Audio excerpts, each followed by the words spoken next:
so much to get into with NBC Sports Philadelphia pre- and post-game Sixers analyst Marc Jackson, who joins us now on the Boardwalk Honda Hotline. Mark, welcome back. How are you? I'm outstanding, fellas. How are you guys? Well, we're doing good. We were in the building last night. It was alive. It was loud in that place, but not the result that the Sixers fans were looking for. You know, for me, I thought in Game 1, Brown outcoached Spoelstra. I thought it was the other way around last night. You know, we all know the game. You know this. The game is about adjustment. But I think that one adjustment that Miami came out with to start the game, to really dig up in Ben Simmons full court, to pressure him, to bully ball him, like I kind of thought it would happen the first game. The Sixers was never able to get into a rhythm to really get their offense flowing. To me, I think the 76ers offense without Joel is really a rhythm game. A lot of cuts, a lot of dribble handoff, stuff like that.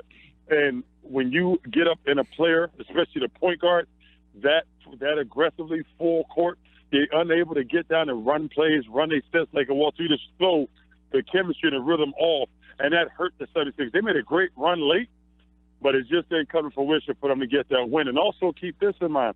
Another thing that Miami did differently was they did an outstanding job running J.J. Redick and Bellinelli off of the three-point line, or just was in their face so aggressively that they couldn't get clean looks, and they missed them. They sure did. And one thing, you know, I was a little disappointed in. I felt that Spoelstra, that Brown conformed to Spoelstra. In other words, he said, this is what you're making me do, and I'm going to conform and go to that style instead of saying, no. This is what we do, and we're going to keep doing it. I thought they got away from themselves in that third period there, in that third quarter, right after half. They didn't really make an adjustment. They just said, all right, you want to play this style? We'll play with you. Well, I don't think the 76ers are, as of now, I think the 76ers playbook and the way they do things is going to be similar. I really believe it's going to be the same, and I don't think you can change it unless you have Joel in the lineup, because they're unable to get people who can score the ball off the dribble. You know, Ben has been very aggressive as of last night, but their MO is Ben creates, gets to the rim, forces the defense in, and the defense collapses, and he finds the open shooter. Or JJ or Marco get the ball in their hand, they go to a lot of dribble handoffs and stuff like that.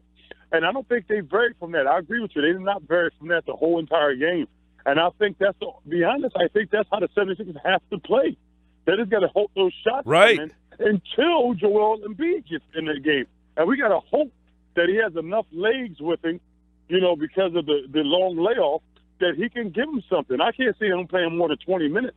But those 20 minutes, I'm hoping he got 20 points. Right. Well, I agree. See, it seems that they tried to go into more of a half-court, you know, grinded-out game with a bunch of three-point shooters on the court, and the offense looked really clunky in that aspect. You know, I know they weren't making shots, but you know what? You've committed to this, so you got to keep bombing away. Even if they end up going 9 for 42, guess what? If you make 2 extra threes or 3 extra threes, you would have won that game last night.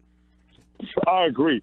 You know what, though? But I don't think the 76ers wanted to play a half-court set, but they was forced into it.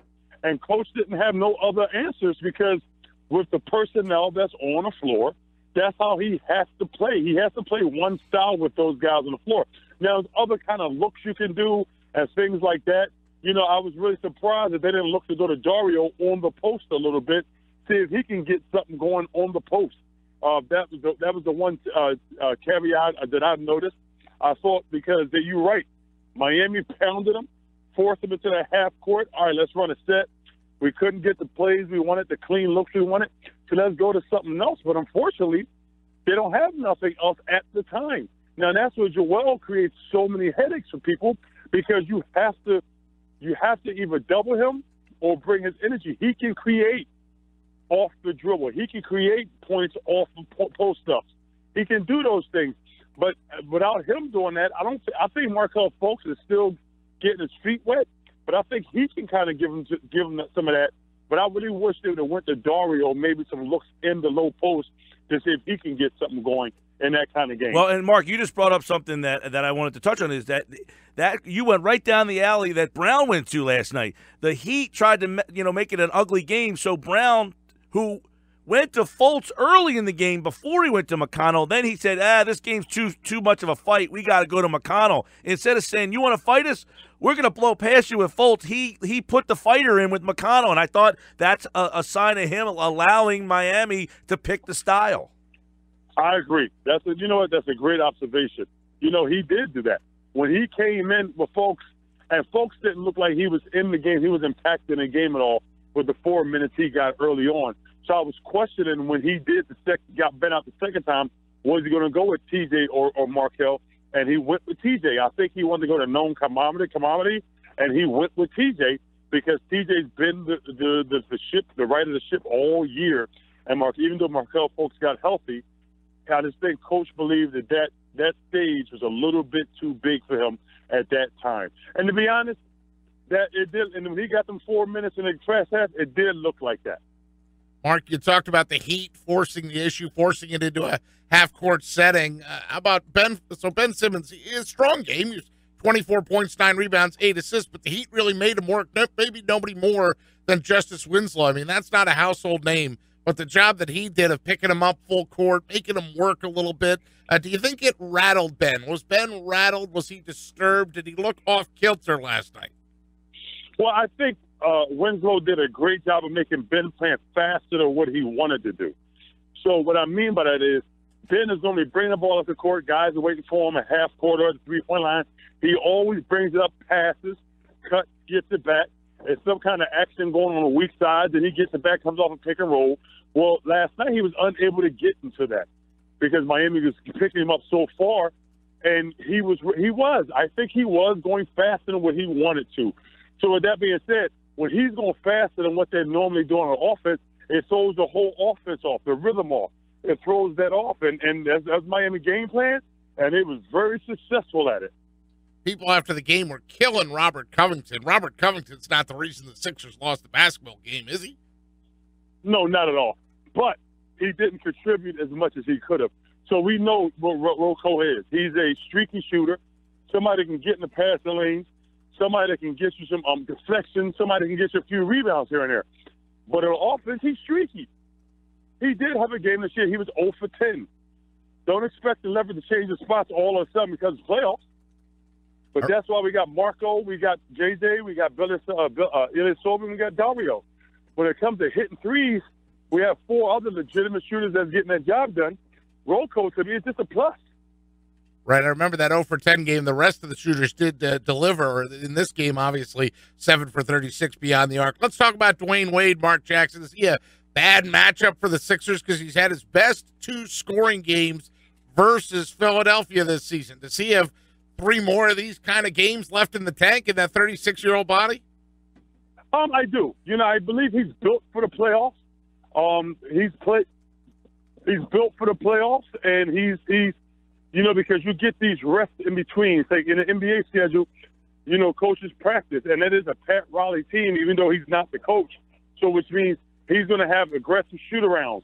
He's going to have take practices almost every day. So Dwyane can't do that. Dwyane is past that now. But playoffs is up his alley. He's still able to give you 25 minutes max. But in those 25 minutes, he can get you 25 points, even 30. And I called, if you remember when we spoke last week before the season started, I said, don't be surprised if Dwyane Wade have a couple 30-point games. And he personally carries them to at least 2 victories. That's why I think seeing this game was going into 6 games, because I think Dwyane Wade is built for the playoffs this year. And I think Spoelstra and his teammates knows it, and they feed off that. So who can the Sixers throw his way? How do they defend him? Well, hey, there you go. So once again, I think Rocco's the answer, but here's the catch. I don't know if you're noticing. Rocco was actually guarding Gordon Dragic. And Gordon Dragic at times wasn't getting off. Then they switched Rocco, and Rocco was out of the game. Gordon started getting off. So, you know, and then it was one point in the third quarter where Gordon Dragic was really having his way with the Sixers, and the coach took him out and put Dwyane Wade in. And as soon as he did that, Gordon Dragic looked exposed like, what you taking me out for? I'm hot right now. I don't know if anybody noticed that. He literally read his list like, what are you taking me out for? I'm hot right now. Yeah. And coaches had that much confidence in Dwyane Wade that, look, I'm taking my primary scorer out the game, who's the leading scorer for that team. I'm going to put Dwyane Wade in because I know he's going to give us the same kind of contribution as soon as he get in, and yes, he did. Marc Jackson, NBC Sports Philadelphia Sixers pre- and post-game analyst. Mark, I'm bleeping sick and tired of being babied. Those were the comments on Instagram from Joel Embiid last night. I heard your comments after the game, and I think a lot of people would echo them that, look, you can't be putting that out there, but are those comments to put the pressure on the organization to get him out there? Well, let's go back. Let's go back to before the game when Joel was asked about it. He said, I'm getting close. I'm quite ready, not there yet. So now that they lose, the energy is boiling. The energy is boiling. He's boiling. He wants to play. He's mad that he didn't play. Well, it was you actually said, Joel, that you didn't think you were quite there yet, and the team agreed with you. So now that you're dead, now that you got the loss, don't put that out there, even though he's known to do those things. Go to your coach like, come on, man, I'm ready to go. Put me in the game, coach. Put me in the game. And then go from there. But, to put that in there, as I know for a fact, I would have been one of those veterans that have poured him aside. Like, Joel, look, we love you, man. We love what you do. We love your excitement. We love you like to play. But you can't put that out there. It's playoff time. Right. This is not the regular season. This is a whole different animal. So be with your team. That can kind of look at with you being selfish and thinking it's about me, when it's not about the team. So just that little Instagram thing, I think he has to be careful. But I'm quite sure JJ, I'm quite sure Ilya Silva, even though I don't even know what Ilya Silva speaks, I'm quite sure Amir Johnson pulled him to the side and was like, look, Joe, come on, man. We love you. We know you're the guy on this team. We know you're one of the best players in this league. You are the best center in the NBA. But we can't have you giving us distractions. If you got that much energy, go to the coaches. Come in the locker room and cuss us out. Like, I want to effing play. I'm tired of you, baby, because it would have got them excited or got them hyped. All right, yeah, let's go. Let's play them. You win next game. But now you create more of a headline that draws away from your team in the playoffs. Yeah, now, he has not been cleared for Game 3. I guess he did practice. There's still some medical hurdles. Now, people forget, Mark, this is the second time he has suffered this injury. He had the same injury at Kansas. So when you suffer this type of injury, there's a possibility of some long-term ramifications. So it seems that maybe the team has babied him in the past, but they might be in the right this time. I think they will be. I think they will be. They are doing the right thing because let's just be honest. The Sixers medical staff has done right by Joel. They have never. I don't think this year. I think he was playing back to back. I think they've made progress. They're not treating him with baby gloves. I don't think. I truly believe they have done him a good service and have looked out for his best interest. So for him to show that kind of anger or, on social media, I think is not fair to the coaches, to the medical staff, because he had some things that it made everybody look at like, dude, is this dude fragile? And look how many games he played this year. That was at least 20 more games than anybody anticipated he would. Yeah. No, this is an easy fix for, I'm sure, right, Mark, that Colangelo, Brown, they probably sat with this guy last night, right? I don't know if Brown did, because I think Brown, like when he was asked about it in the press conference, his response was like, "Oh, here we go, another Joel thing." I'm quite sure he's like, "Oh, is this about Rihanna again?" So I'm quite. I don't know if Brett would have talked to him. I'm quite sure Coach Brown would have went up to him and smacked him in the back like, "Coach, hey Joel, we love you and we need you, buddy. We have never forgot about you." Right. But I'm quite sure Colangelo, hey, come on, Joel, don't put that out there. Right. Look, I mean, it seems that they could easily just say, like, even Embiid himself could say, look, this isn't on the team. This is just me frustrated that I want to be out there. I mean, he can clear this up pretty quickly. If not, then you have questions because if he doesn't play in Game 3, it's going to be like it's going to be bonkers.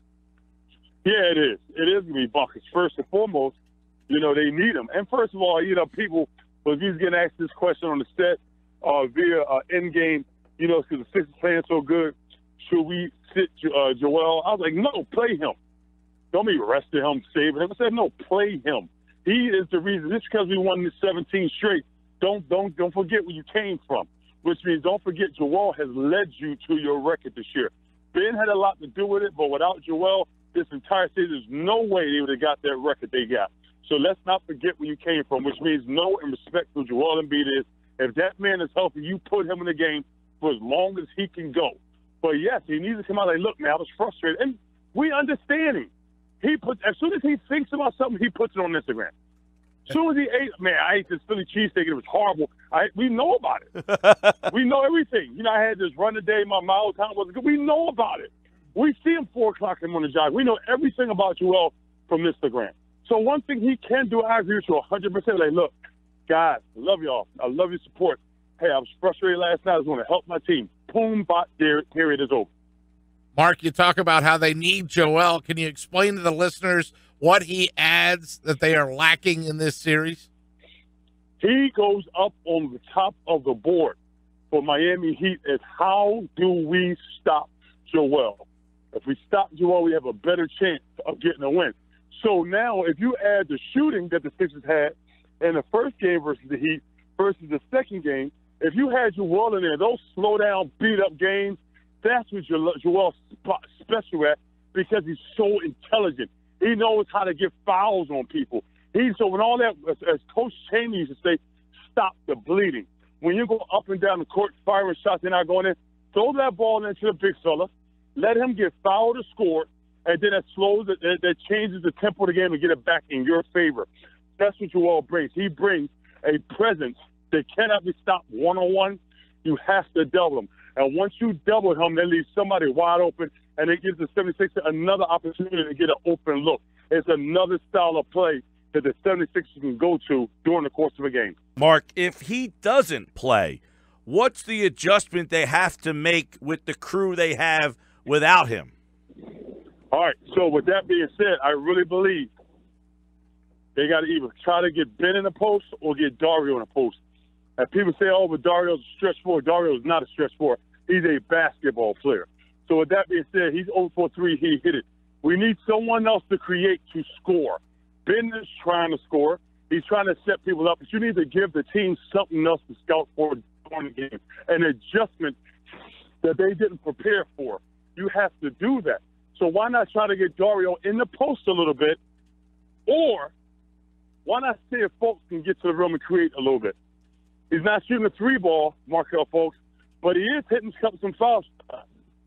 So why not get him in the games when they pressure up? See if he can get by somebody and go score the ball. Give Miami Heat something new to look at that they wasn't counting on coming into the game.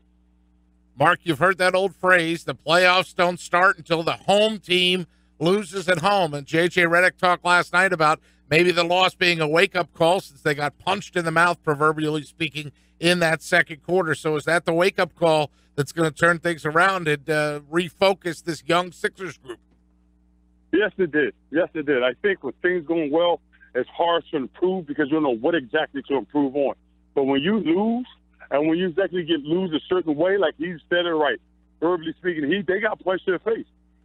That being said, when you lose that way, it helps you grow up because now you're going to join about like, oh, okay, that's how you play playoff basketball. So now let me see, how do I counter that? Things like that. So he was absolutely right. It does changes your thoughts. It changes what you do, and it helps make you a better team because now you know you have something to work on. Mark, did you like starting Ersan last night, or were you stuck with Amir at least to start the game? You know what? I wouldn't have went past. I would have left Amir on there. Yeah. I would have left Amir on there because they won the first game. I know you got to be ready for some subtle challenges, but I will admit this. The tide changed in the second half when they started Ilyasova and Dario together, and then it kind of put Whiteside out, and that's the adjustment that Miami Heat couldn't figure out. So with that being said, I can understand why Brett Brown went to that, but I wouldn't mind starting Amir. I wouldn't mind starting that at all. All right, game number 3 in Miami. Mark, real quick, just talk about, this is a young team, haven't been in the playoffs, and now going on the road. Are you a little concerned that the possibility of trying to win this game on Thursday night on the road, especially if Joel doesn't play? I am concerned. Because Miami is we all think about Miami because of the beaches and the beautiful women, but Miami's fan base in the playoffs is very, very good. They come, they support their team, and they get loud. They call it the whiteout when everybody wear white because they probably just came off the beach and in their bikinis or their speedos. So with that being said, it's going to be a difficult 2 games. It's going to be a difficult 2 games. Are the Sixers prepared for that? Are they capable of winning that? I think they are. I think they have enough skill to get it done. I think they have enough coaching to get it done. I truly believe that, and I'm not just saying that. But it's easier said than done. Because Miami, when they do that whiteout thing where everybody wears white, that crowd can get loud. Well, and not only that, you get an extra 2 days for Dwyane Wade to get those 36-year-old legs feeling a little better now. I mean, they're not playing again until Thursday, so he's got an extra day to re-energize himself. So that's got to be a concern. Yes, it is. It has to be, because he is a very good scorer. As his wife said, his wife had a good sweet Gabrielle Union, but she was actually right. He is shining. He is shining. This is what he's made for, and he's a very good player. And sometimes when a player's not playing big minutes throughout the course of the year, we kind of forget about him. But then something like the playoffs wakes him up, and we understand, like, uh-oh. Yep. So we got to be ready for Dwyane Wade. Well, he said it last night. That's why he went back to Miami for a game like last night. Dwyane Wade, 28, leads the Heat past the Sixers. We're all tied 1-1. Marc Jackson, NBC Sports, Philadelphia Sixers pre- and post-game live, as those guys have plenty to discuss as game number 3. We'll find out if Joel Embiid plays. Mark, we will talk to you soon, pal. Yes, sir. Have a good day. Good talk to you guys.